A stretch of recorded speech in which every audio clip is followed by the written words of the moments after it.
तो जैसा कि हमें मालूम है, चार कोलिगेटिव प्रॉपर्टी जो थी हमारी, that is elevation in boiling point, depression in freezing point, osmotic pressure and relative logging of vapor pressure, that is was molarity multiplied by Kb, this was also molarity multiplied by Kf, this was molarity multiplied by ideal gas constant into absolute temperature T, and relative logging of vapor pressure, that is P1 naught minus P of solution divided by P1 naught was x2, that is the mole fraction of solute present in the solution. तो ये सारी की सारी जो colligative property हैं वो कहीं ना कहीं नंबर ऑफ मोल्स पे डिपेंड कर रही है, that is molarity is nothing but number of moles of solute per KG of solvent, molarity is number of moles of solute per liter of solution, and this is the mole fraction of solute which is number of moles of solute divided by total number of moles. So कहने का मतलब है कि जो number of moles of solute particle हैं they are determining the values of this all the colligative. इसीलिए जब हमने 1 मोल ऑफ यूरिया डिजोल्व किया या 1 मोल ऑफ सुक्रोज डिजोल्व किया या 1 मोल ऑफ ग्लूकोज डिजोल्व किया वाटर में, in all the cases the elevation of boiling point was found to be equal to Kb because हमने 1 मोलर सॉल्यूशन बनाया इन तीनों का, और this was equal to 0.52 degree Celsius for water. कहने का मतलब है कि चाहे हम यूरिया डिजोल्व करें, सुक्रोज डिजोल्व करें या ग्लूकोज डिजोल्व करें, अगर हम 1 मोल सभी का लेते हैं तो हमारी जो कोलिगेटिव प्रॉपर्टी की वैल्यू है that was found to be same irrespective of the solute taken.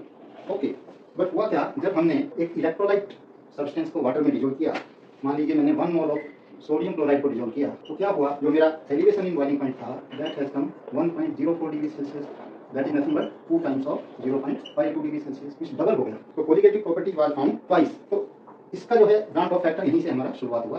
तो हुआ क्या कि जब NaCl को हमने वाटर में डिजोल्व किया तो we found the ions of sodium and chloride.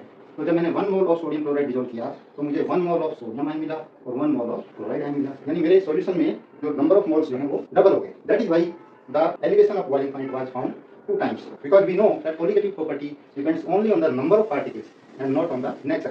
That means चाहे सोडियम क्लोराइड का मोल हो या Na प्लस हो या Cl माइनस हो, it is immaterial. That is why the colligative property became twice. यानी अगर मेरा ये है ऑस्मोटिक प्रेशर है और वो मेरा अगर 1 मोल डिजोल्व करने से सपोज 1.5 बार आ रहा था, तो अभी जब मैंने सोडियम क्लोराइड का 1 मोल डिजोल्व किया तो वो ट्वाइस आ जाएगा, यानी it will be 3 bar instead of 1.5 bar. That is the meaning of one half factor. तो वान हॉफ फैक्टर का जो डेफिनेशन आया that is observed colligative property, observed value of colligative property divided by calculated value of colligative property. Calculated means by this formula. Okay, so we can say that the actual formula, because observed value is the real value, calculated value has no meaning. Okay, so we can say that the real formulas or generalized formulas for the colligative property becomes delta Tb equal to I into m into Kb, and delta Tf will be I into m into Kf, and pi will be I into molarity into RT, and the relative logging of vapor pressure will be also equal to I times mole fraction of solute. So these are the general formulas, whether it is a electrolyte which dissociates into its ions or it may be a molecule that gets associated in the solution. We will come to know there are certain substances which get associated in their solution, like acetic acid which gets dimerized in benzene. Similarly, your benzoic acid gets dimerized in benzene, and the phenol also gets dimerized in benzene.